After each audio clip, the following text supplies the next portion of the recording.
The mass bans for transmute exploit. Okay.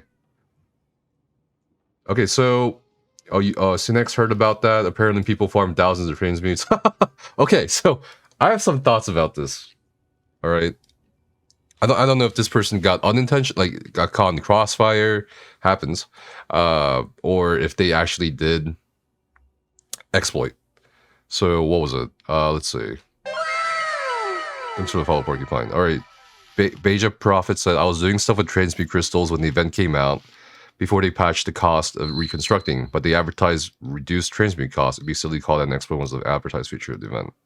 And this person says, it sounds like you're using the discounted reconstruction and deconstruction to farm crystals, which is pretty obviously an unintended exploit. Okay, so for those of you who don't know, the recent event, not the White Strix Mayhem, which we're going to do today in ESO, was part of it was if you, like, just basically 50% off of transmute costs, or sorry, reconstruction costs.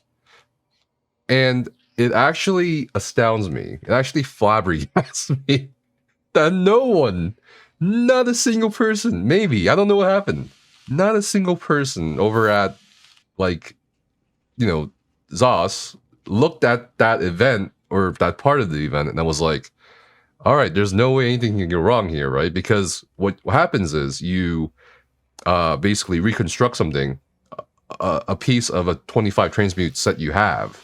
So you invest 25 transmutes, right? And then, of course, the 25 transmutes required to reconstruct is cut in half. So what you do is you reconstruct that for 12, 13 transmutes, and then you break it down, and you get a 25 transmutes back. So it's a net profit gain of what, 12 per piece? The gods are surely with you. And I'm like, I feel like if you, I don't know. And there's some people talking to me about it. Apparently, like, it was on PTS. And some people pointed out, but it was never fixed since the PTS. I don't know if it was on the PTS, though. So I don't think it was. Correct me if I'm wrong. But I'm, like, thinking about that. I'm just like, that is the most obvious loophole ever I've ever seen in the MMO. It's not something like that. It's not something that makes you go, in retrospect, like, oh, we should have thought of that. It's like, what were we thinking? You know what I mean? Like, what's going on here? And that went live. That loophole went live. Fortunately or unfortunately, depending on your perspective. And then they patched it out, I think, within like a few hours. Again, correct me if I'm wrong. I didn't really keep up. So, yeah, apparently now they're sending out bans or mass bans out for accounts that basically took advantage of this loophole. Basically, it's an exploit. Like, you're taking advantage of a bug, or rather, unintended design. Technically, I think this is a much more gray area in some ways, because it's like, come on. But of course, you know, by the book, it's an exploit. Now, is it fair that people got banned for it? Whatever. That's customer support. I don't work at the company. Whatever. High school. Surely they could have easily capped the lowest value at 25. So we got to keep the reduced cost rather than giving it to us for 2 hours and snatching it away.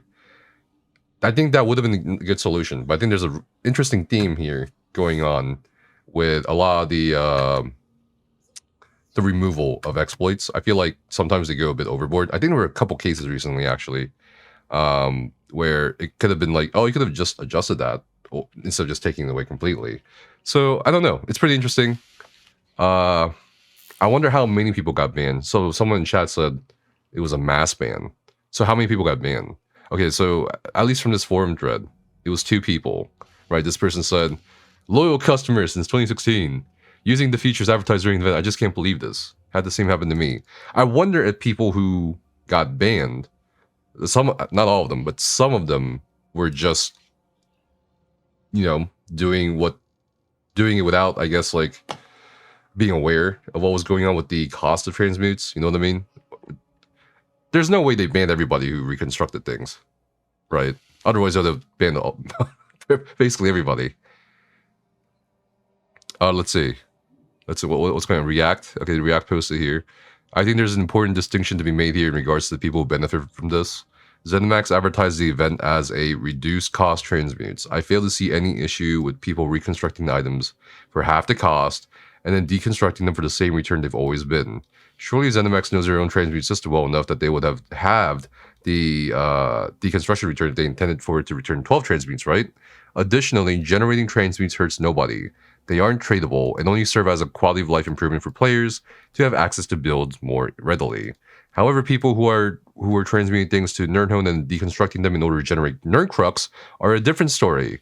That is a much more tedious process. At some point along the way, surely you surely understand that you were exploiting something. Oh, okay. So they were okay. So there are people. There were people transmute or reconstructing things in Nirnhone because reconstructing doesn't require you to have the trait stones. Okay, I didn't hear about this part. And then they were deconstructing them to get potent Nirncrux and fortified Nirncrux? Bruh. Yeah, okay. I don't think it's reasonable whatsoever to hold people accountable for taking advantage of a system that was working exactly as intended during the event that they advertised as discounted transmutes, at least in regards to the people that were simply generating transmutes for themselves. When I was talking about, like, is it fair earlier, I'm going to side with React on this one because I'm just, like, thinking to myself, come on. You know what I mean? Come on. But also, he is right. React is right. Like, does this generation of transmutes really, like, hurt the in-game economy?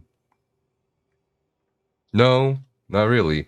I think the only negative effect of, like, this mass generation of transmutes would be maybe, like, less people queuing up for random normals or something for transmutes, or going for which by all accounts is a good thing in some ways to some people, because there are people who spam random normals to get transmutes and they ruin the run by speedrunning.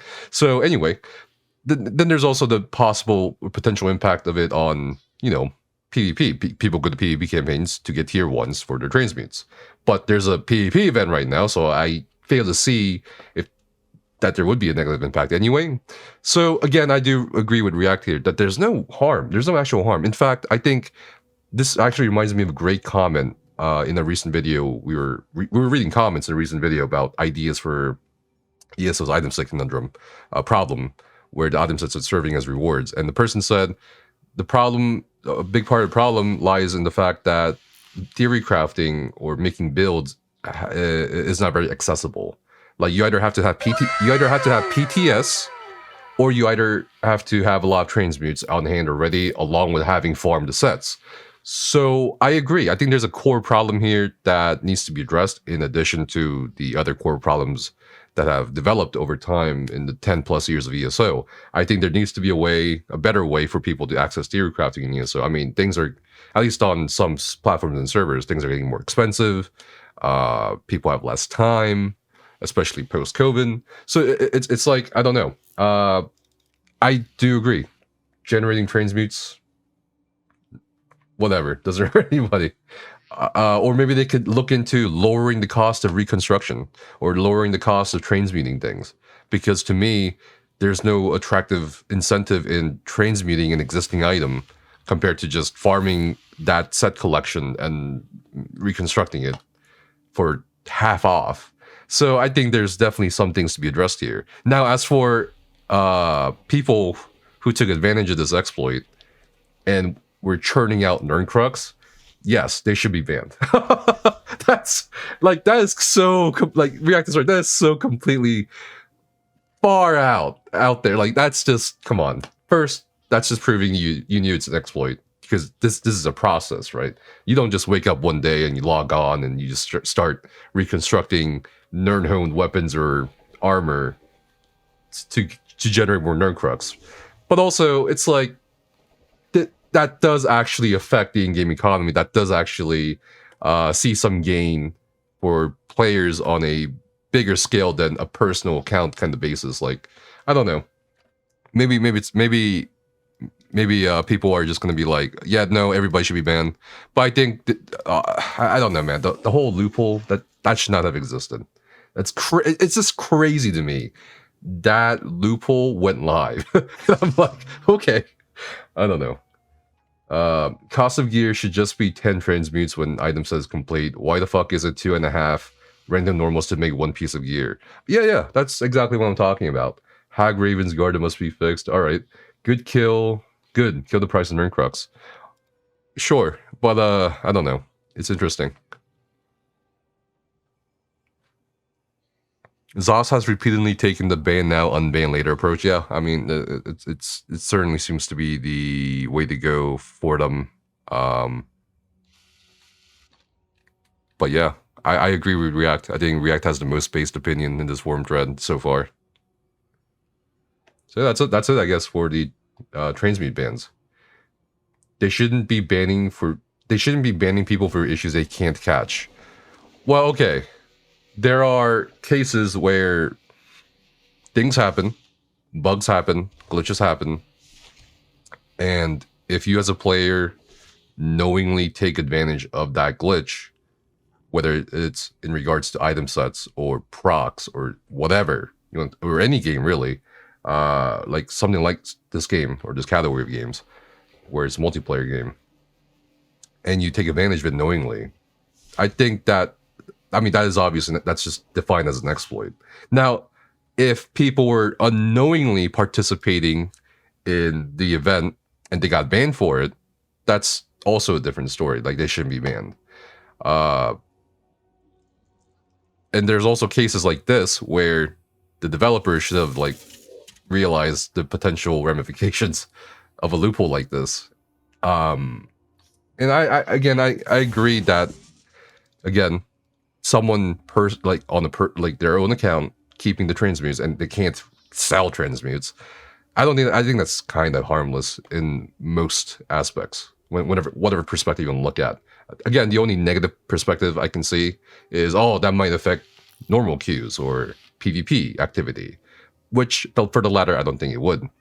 But that's about it. I don't think. But the people who were actually doing the Nernhone thing, come on, that's too much, But anyway, it's whatever. I think we can talk about the gray area of certain scenarios, but so that's why I think it's specific to the scenario, right?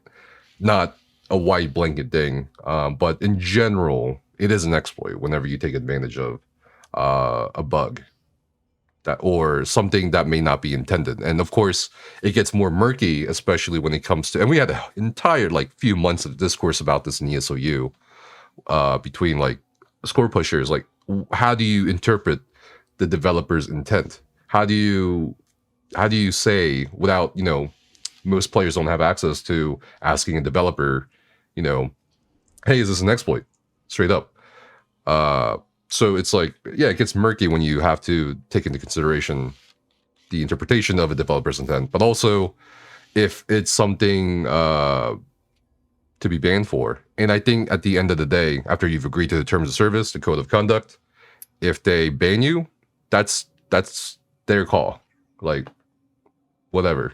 You can appeal it. You can try to appeal it through their official communication medium, or you can appeal it through things like Twitter or something like that, or having people bolster your call out. But beyond that, I think it's completely up to the company.